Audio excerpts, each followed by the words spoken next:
What's up, guys? The break's finally over. UFC Vegas 97s this weekend, along with some other events like Contender Series tomorrow, where we have a lock there, very obvious.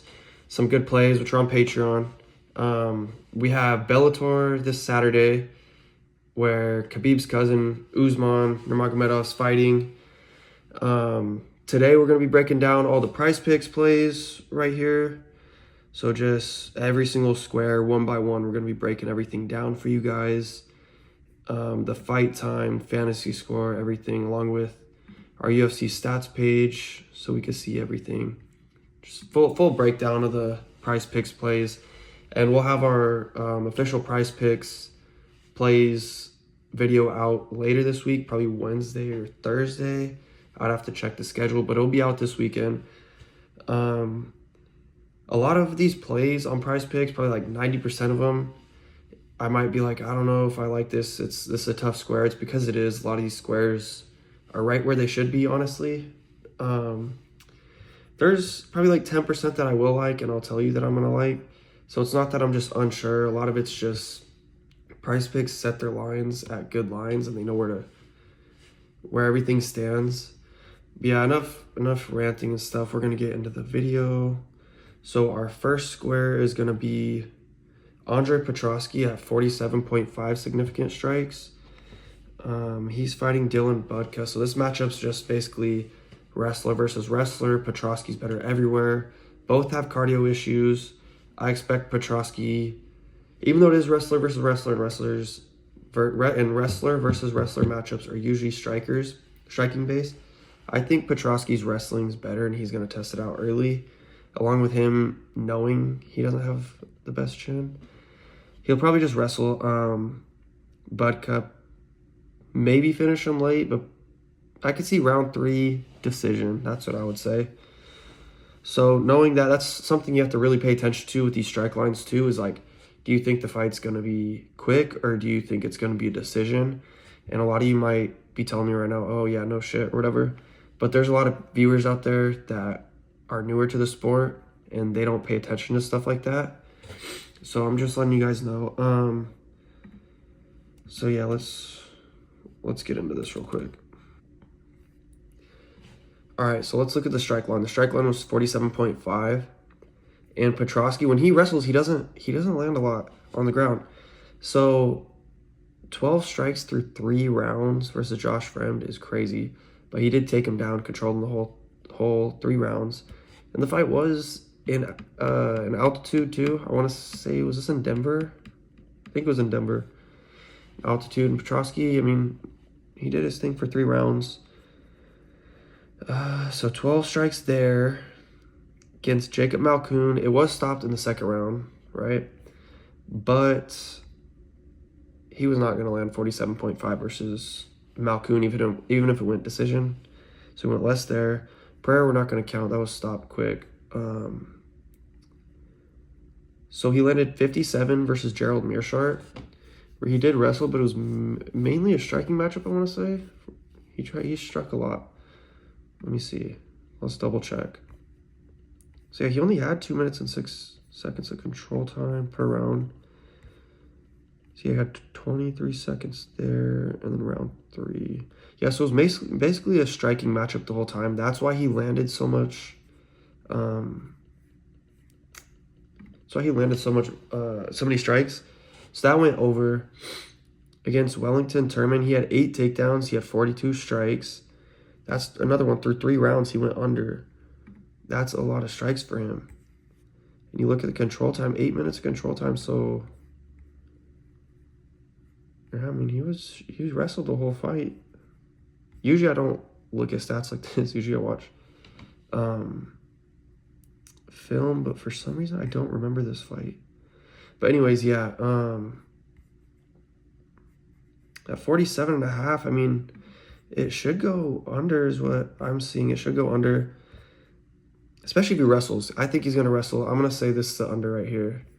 So I'll go less than 47.5. These aren't my official picks. All my official picks will be out later in the week, so don't just play what I have on the board here thinking it's going to hit for sure. Okay, so the next one, Jaqueline Amorim, 59.5 significant strikes. I previously just recorded this video, but there was something happened when my phone died. My recording got deleted. Or I thought it got deleted. Long story short, then I deleted my screen recording on my computer. So yeah, basically I had to restart. This one was at 60.5, I want to say, and I'll spoil it, I had less.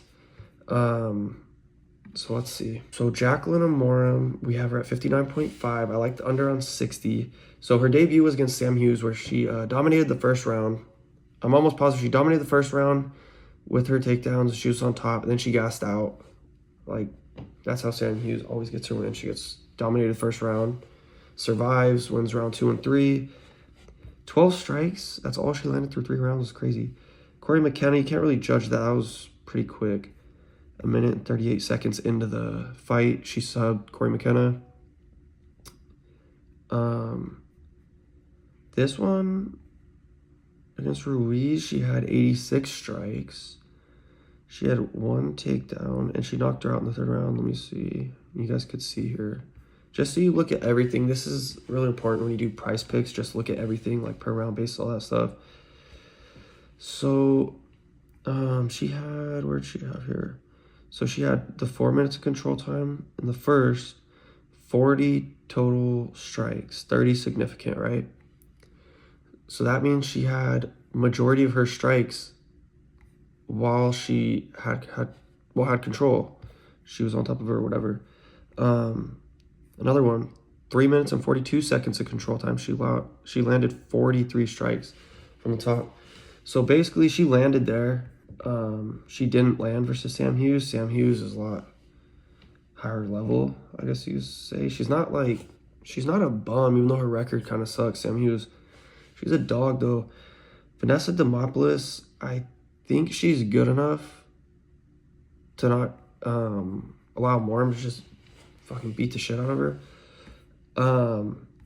I do believe Amorim will get a sub on her though, as Vanessa Demopoulos has never even defended a submission attempt in the UFC. So I'm going to say, in my honest opinion, I think Amorim's going to take her down and find the finish, the sub in the first like 7.5 minutes of the fight. So that also plays into the 59.5 strike line, which makes me want to go less. Andre Lima, he sits at 62.5 significant strikes. He may have been a little bit lower in my first video. I don't remember. But basically, he's going up against Felipe Dos Santos. Felipe Dos Santos is going to bring the fight to him, which could sway his line, meaning Andre Lima might throw more just because he's getting pressured, and we'll look into that right now. And it's also safe to say not all the lines are out yet. I forgot to tell you guys that earlier. Not all the lines are out yet. So that's why we'll be doing another video either Wednesday or Thursday when the lines all start to come out. Plus on Patreon, we'll be up to date with everything. That's only $1.99 a month. And I made it cheap so everyone could afford it without like, oh, it's $10 a month. And I know like, especially people struggling, it could be a lot to some people. So I only do $2 a month just so everyone could afford it. That's where we'll really be on everything.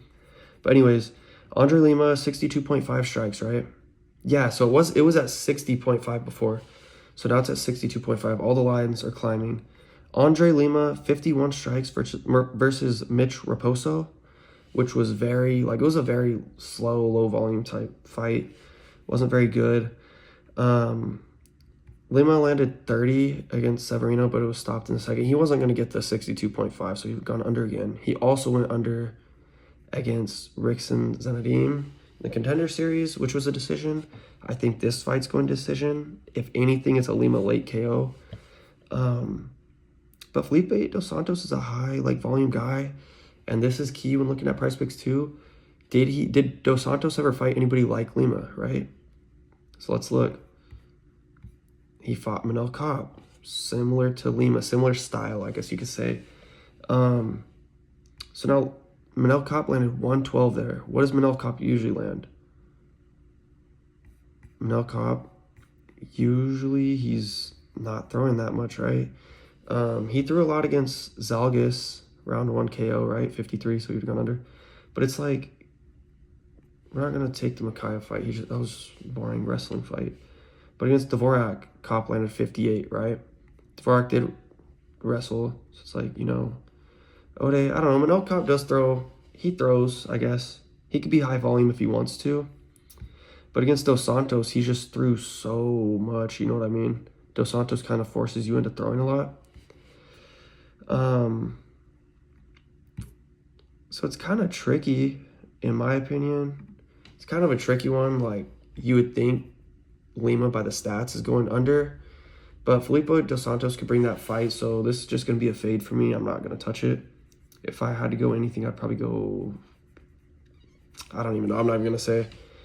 For the next fight, the next square, it's Isaac Dulgarian, 17.5 significant strikes versus Brendan Marat. 17.5 is the right line. Dulgarian's going to win in 2 minutes. I'd probably say I'm going to go with less here, the less strikes. The only cause for concern that you should have is he takes him down, right? Maybe he wants to strike with him for a little bit because he's not very good. He wants to stand up a little bit. Get some punches off or whatever. Then he gets his takedown and he's going to finish him. But say he starts unloading on ground and pound, keeps going, the fight.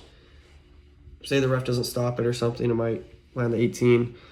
I don't know. I think it's going to be a pretty quick fight, though, and the less should be the play here. Just because I think he's going to take him down in something early than the first 2 minutes, like I said. We could look at the stats and break it down for you guys. I don't think that's going to really tell the whole story, but we could look at it.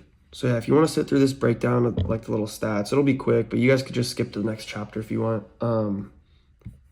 So Dulgarian versus Rodriguez, he only landed 22 strikes, which through 3 rounds, not a lot at all. So if you take into account like, it's going to be a 1-round fight, probably subs him pretty easy, right? Or finishes him pretty quick and doesn't land. Because his line's at 17.5, and through 3 rounds, he only landed 22 versus Christian Rodriguez.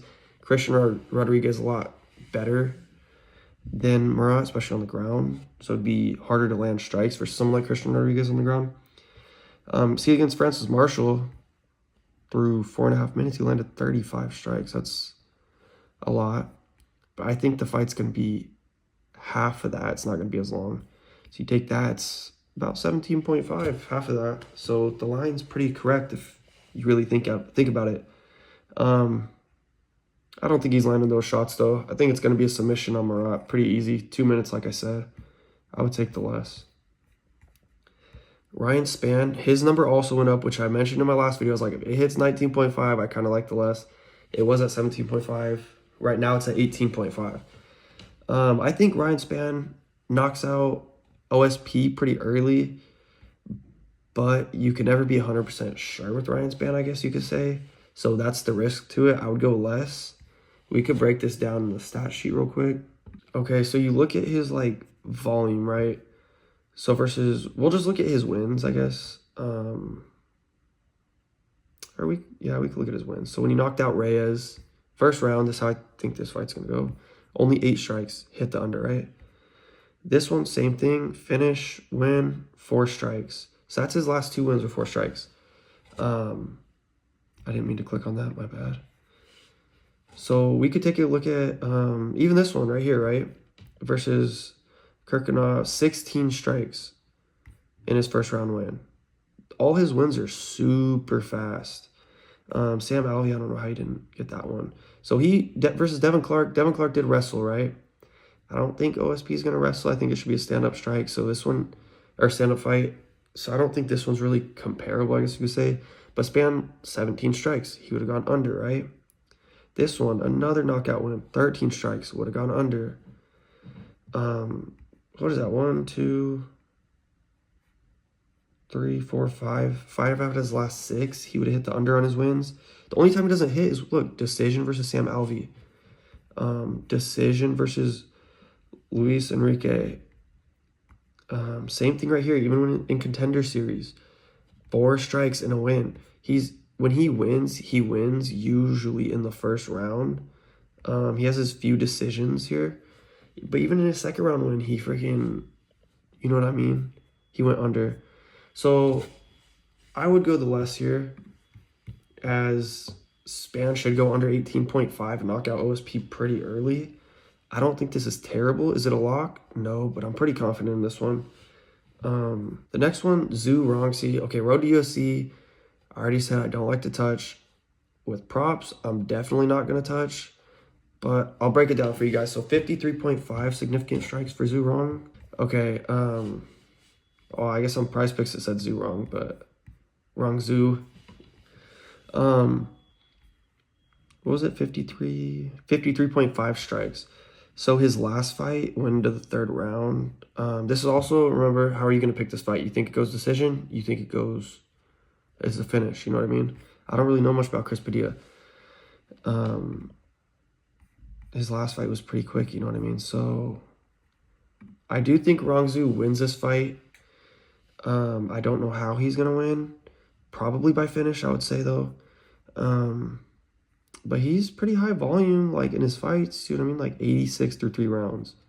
132, 3-round decision. 64, 3 rounds. 20 strikes in the first, like, half of a round. Like, that's a lot of strikes, you know what I mean? 48 versus Ignacio Bahamondes, but he's pretty good, though, so it's like, that's not a bad loss.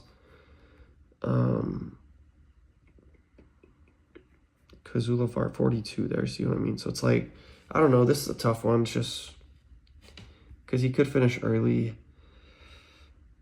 I don't know. I'm not even going to have a guess for this one. That's a pretty good set line. Okay, so Trevor Peak for the next one. Trevor Peak versus Yanal, 60.5 strikes. Okay, so at 60.5 strikes, we have Trevor Peak here. I think Yanal's going to wrestle him to a decision. So right there, it should tell you under for Trevor Peak strikes. So at 60.5, see how many times he's hit that. 47 in a decision. Okay, that's under. 61 in a decision, over but barely. He also wrestled. That's versus Muhammad Yar, who's terrible. 51 versus Chepe Mariscal. Another under, right? Chepe also wrestled a little bit. Charlie Campbell wrestled a little bit. So you see what I mean? That takes away his strikes and his like volume when he's on the feet. Eric Gonzalez, that's an over. We're counting that as an over because although he finished, I don't think he's going to finish Yanal. And 51 in 1 round, if that goes 3 rounds, you know what I mean? But also, he's not doing that to Yanal, so that's kind of, you don't even have to count this fight, just take it out. This one went into the second round versus Malik Lewis. He had 54 strikes, he knocked him out. That's contender. Malik Lewis isn't all that good in my opinion. So yeah, I think this is a pretty easy under. It's going to be like, see, Campbell wrestled 4 takedowns, even though Trevor Peak wrestled 2, but 47 strikes. Peak's also showed some more patience, so he's getting a little bit more patient. Yeah, I think that's should be under, so I'd go under here. I'm pretty confident in the Peak under actually versus Yanal. We'll see if I end up playing it. I don't know if I'm gonna force anything. If something's a lock and like, you know what I mean, I'll play it. But okay, so for the Alessandro Costa fight versus Matt Schnell, Costa's going to knock out Matt Schnell. I think he's going to knock him out in round 2. Most people think it's round 1. Let's look at the stat sheet, and I'll tell you why. Okay, so Costa, what was he at? 25? What was it? 25.5. I like the more there just because look at this. Like, he goes versus freaking Kevin Borjas, right? 46 strikes. A shit ton of leg kicks. He loves to kick the legs, which count as significant strikes. So he'll probably get 10 to 14 in, right? On Matt Schnell. So that means he only needs like 10 real punches, body kicks, whatever, to pass that number. And that's another number that actually went up. I had it at 24.5, but in the previous video, it's now 25.5. Ursig, that one went decision, so that's hard to say, but I mean, he would have gone over, right? How much did he have in just the first round alone versus Ursig? Let's look. 16 in the first round. See, he picked up that volume in the second. So it's like he'll probably get a 16 to 20 in the first versus Matt Schnell too. And it's like he just needs like 6 strikes in the second round. I think he does that. Jimmy Flick went to the second round. He knocked out Jimmy Flick in the second, right? 65 strikes. All significant strikes, see. Versus Albazi, he only had 17, right? But that was very low volume fight. I don't think it's gonna be like that. He also lost. He got finished in third. In his contender series fight, decision 45. So that would have been a close one. It would have had to gone in the second, right? That's when he got his over. Would have been the second, middle of the second. But this is why I say the second round is because Matt Schnell, although he has a glass chin, right? Look when he's getting knocked out. Like Steve Erceg, second round, he got knocked out, right? Erceg landed 34, that's over. Mateus Nicolau landed 32, second round, over. And it's always the beginning of the second round, too. Muderji, he should have finished. That was a crazy-ass fight. But 58, he went over, right? Brennan Royval, see, he subbed him, though. But 14 strikes just in the first 2 minutes of the fight. He's going to, like... Schnell gets hit. He gets touched a lot, man. He gets hit a lot. And the second round's usually when he gets finished. Pantoja finished him in the first, but he landed 34. So I don't know. I think it's going to go over. That's just my opinion. I'm actually pretty confident in this one. I don't know. That's probably going to be one I parlay is Costa over. It is kind of risky because Schnell's chin's pretty much gone. But, you know. Steve Garcia, another line that moved. His strikes are at 26.5. He's going up against Kyle Nelson. I think he's going to KO Kyle Nelson. Kyle Nelson, he's tough. He's been knocked out before, but he usually gets knocked out late. Garcia has power, though, as he has, I want to say, the most knockouts in a row at featherweight. With 4. All right, so what do we have it at now? 26.5? 26.5 strikes. First round knockout. See, he knocked him out quick. That was only 15 strikes, but 15 in the first minute, 36. Like, that's pretty good. 29 through 2 rounds, right? Well, a round in 1 minute, so 6 minutes. He had 29 strikes. I think this fight goes in. I think it goes over 1.5. To be honest, it's going to be pretty close, but I think it does. I think Garcia knocks him out in the second, so it might go over 1.5. It's going to be close. This one he only had 17. He had 29 versus Chase Hooper, which was only 1 round. I don't know. So it kind of just depends. You got to look at Kyle Nelson a little bit too. See, his losses, round 3 decision, right? Round 3 decision. Round 3 knockout loss. Round 3 he was subbed. You know what I mean? So he is durable. His opponents land, see what I mean? 54, 75, and his losses 79. But that's Billy Q. He's volume 36 by Herbert, which was very low volume. I don't even know if he had the 26.5 over until the 3rd round. Duhoi Choi had 50. I don't know. That's a weird one. I think the price is whatever. I wouldn't touch it personally. I don't like it. Natalia Silva versus Jessica Andrade. So I think Silva's gonna be just picking her apart from range, and it's gonna go 3 rounds in my opinion. I think it's gonna be decision. You also have to worry about the threat of Andrade taking her down, right? Then we'll look at the stats real quick. So as you can see, Silva as it is, what's her line at 69.5? See, so let's see what she's even like doing here. 38 strikes, right? Through 3 round decision versus Araujo. Then you got 70 versus Andrea Lee, Andrea Lee is a volume striker. So it's like she barely got that over against her. 20 strikes in the first round. That's against Victoria Leonardo. She's terrible. Let's not even count that fight, which you've gone over easily if it went 3 rounds, but Leonardo's terrible. 45. Going into the 3rd round against Teresa Bleda. That she would have probably hit like 55, 60 in that fight, the way the numbers looking and the pace. She did go over though against Jasmine. I don't think she's going over here. I like the line at 69.5. I think it's too high. So I like the less here. I might go Costa and Silva less. I like Silva's a lot actually. I just got to study more and see what I like and pick and choose the 2 that I really like. Dang, okay, another line that changed. Sean Brady at 84.5. When we looked at it, it was 85.5. So basically, I think Brady's going to be able to take him down when he wants, but I also think he's going to outstrike Burns. Both are known to gas. Burns is older though, so Brady's a younger fighter. Brady has momentum. He looked good against Gastelum. He didn't gas. He's been wrestling and being able to rest on top. Okay, so we look at Sean Brady's number 84.5 now, right? Do we still like that? Let's see.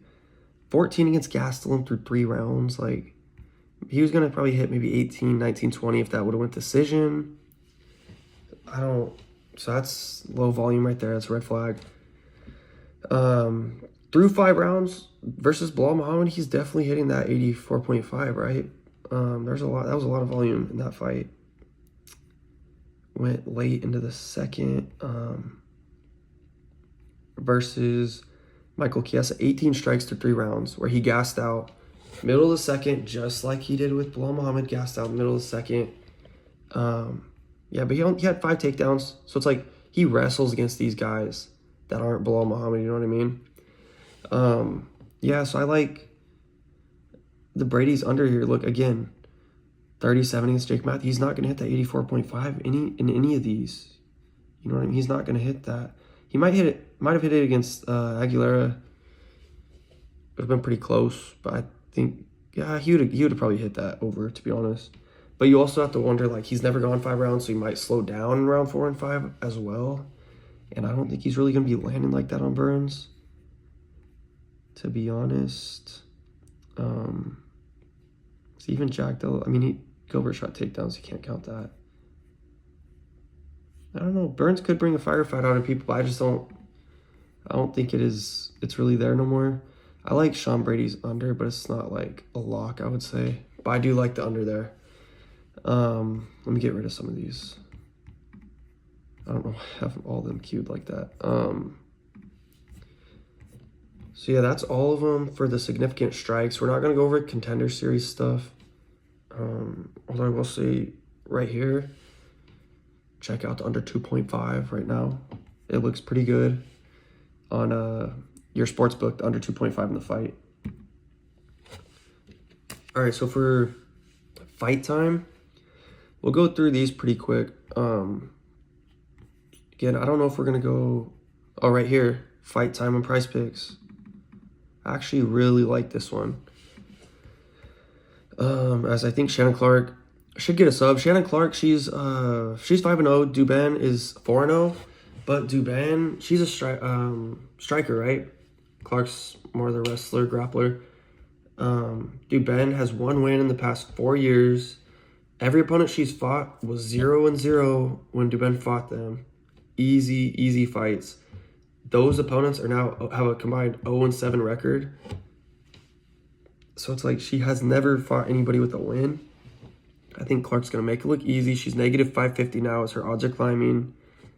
It's a pretty simple fight. That should go under. I'm pretty positive she gets a sub in the first, like, under. I thought the line was going to be under 1.5, to be honest. Because that's when she should get the sub. That's a steal. Let me see. Isaac Dulgarian's fight. Dang, the fight minutes got moved up to 4 minutes.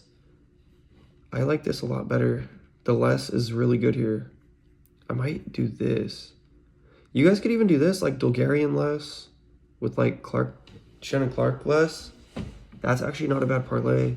So I'll probably have Dulgarian's fight time in my lineup, to be honest. I really like that, as he's probably going to finish the fight in 2 minutes, take him down and maul him.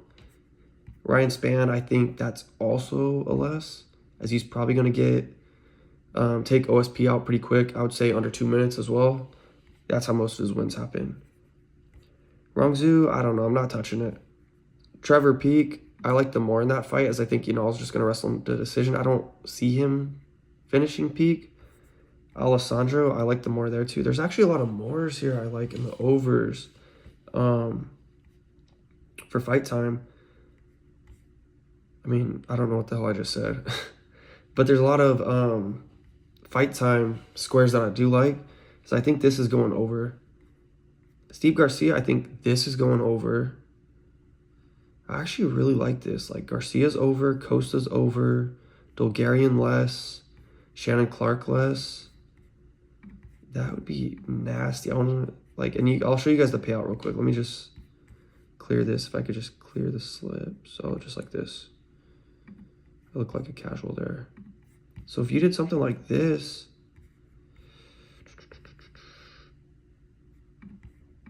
that doesn't look too bad, actually. If you really look at that, and then say like, oh, Costa's a little risky because Matt Schnell's chin. Look at this, like 20 to win 100. That's not bad at all. I like the power play there. I mean, you can also do this too. It's not bad, 21-45. You know what I mean? That's not bad at all. Sean Brady, I think it goes less because I think Sean Brady's going to finish him in the second or third. Could go over, though. You never know. That's why I'm not super highly confident, but I'd probably go less here. For fantasy score, we could check out the scoring chart. For MMA, we got significant strikes, 0.6. Takedowns are 6. Takedowns defended are 3 points. Submission attempts, 5. Knockdowns, 12. You look at the rounds. First round, 100. Second round, 75. Third round, 50. And then fourth and fifth, obviously 35 and 25. Decisions, 20. So you have to keep that in mind with a lot of these. This is one I like, actually. Shannon Clark more. It's another one I like. Her more. As I think she's going to get a sub. I don't know if I'll do anything else with these contender guys. Everything will be on my Patreon. Like I said, $1.99 a month. So if you guys want to be up to date with everything, just hit the sub button. My links right up here too, where the P is, just Austin Reiswig. Patreon, that's all you have to search online. It'll be right there. Dang, Andre Petroski at an 88.5 fantasy score. I might go less just because he's going to get the takedowns. I don't think he's going to get very many strikes. Could finish. I would stay away. Because he's only going to get the 20 if he gets the decision win. I don't know. What's round 3 again? 50. See, if he finishes, he should get it because I think he gets takedown. So if you think Petroski's going to finish, more. If you don't think he's going to finish, I'd probably go less. Probably just stay away from that one. This one for Jaqueline and Amorim, I'm going more because I think she's going to sub Demopoulos. And then probably the first round, I would say, which just that first round alone clears that. But if it's second, I think she gets the takedown, which is 6. She gets a submission attempt, which is another 5, 11. Plus the 75 is already 86, so she would just need like 4 strikes to pass this number. 4 strikes, her takedown, submissions, you know what I mean? So let's see. Andre Lima at 86.5. Let's go in decision. I think it's low volume. There might be that knockdown, which I don't think so. I'm going less here because I think it's going to be decision. Dulgarian at 120 is kind of crazy. So let's add his up. He's going to get a first round finish, right? 2 minutes. 120.5. His number is dropping as well. It used to be 121.5. He's going to get his takedown. First takedown, I think he finishes. So he's at 106 now. 100 for the win, 6 for the takedown. Submission attempt, he's at 111. So is he going to get the 20? He's going to need about 22 strikes to get that. I don't think he does that. I'm going to go less here. Kind of like the Sam Patterson fight. That one was tough. I might go up. Yeah, I'm going to go less here. I think that's not a bad one, actually. I like this fight time under, though. Because, yeah, I would go under for sure. I feel like it's safer. Ryan Spann at 117.5. So another one I think is going to be first round. Now let's look at it. If he gets the knockdown plus a first round finish, that's already at 112. He's already at 112. Then you need about 11 strikes. That's so close. That's like right on the money. I'd probably go more. I don't know. That's like perfectly spot on in my opinion. Rongzhu, I'm not going to touch. Trevor Peak, I'm going less because I don't think he wins the fight. Simple as that. Alessandro Costa, I don't think he gets a finish till round 2. He probably has like 35, 40 strikes. So let's add that in. Say he gets 40 strikes, right? That'd be about 20, just estimate, probably 22. So 75 plus 22 is 97. And then he's going to have a knockdown. 97 plus 12 is 109. Let's go. We're going to give me less on Costa. I think that's a high number. But if he gets first round finish, he's probably going to get it. Steve Garcia, another one I think is going round 2. I don't think he wrestles. He could actually, but I don't think he does. His strikes, I mean, it's going to be close. I'm not touching this one. Same thing right here where I said he had 111 with the same amount of strikes. I think it's going to be the same thing here. He could get more though. Might not finish. I feel like less could be a good one. I'd lean less if I had to pick one. Natalia Silva, 81.5. It's probably going to go decision. Low striking output. Give me less on that. But you never know. If she finishes, that's a sneaky one. Sean Brady, same thing. I'd go more because I think he gets the strikes. I think he might get a knockdown and a submission attempt, plus his takedowns. Give me more on Brady. Is that, yeah, and that's everything.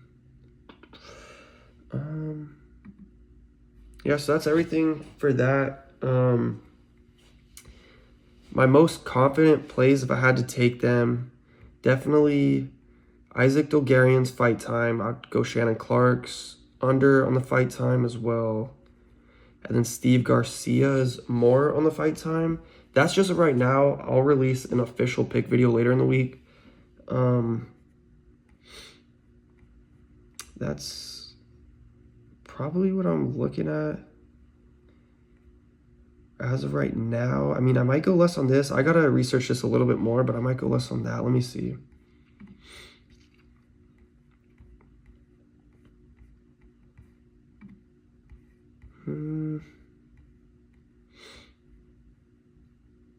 Yeah, okay, so I think we're just gonna lock these 3 in right now as our official, not our official plays, but our most confident plays as of right now. This isn't a bad play to even lock in. I feel like I should probably lock it in, but I'm gonna give myself time to just research, make sure I'm not missing anything. And I'll catch you guys in the next video, today's Monday. I'm not sure what the next video is going to be. It might be a Bellator breakdown. It might be just our most confident picks for UFC Vegas 97. But yeah, this video should be out Monday. Should be released Monday, and I'll have another video for you guys Tuesday. So yeah, I'll see you guys next video.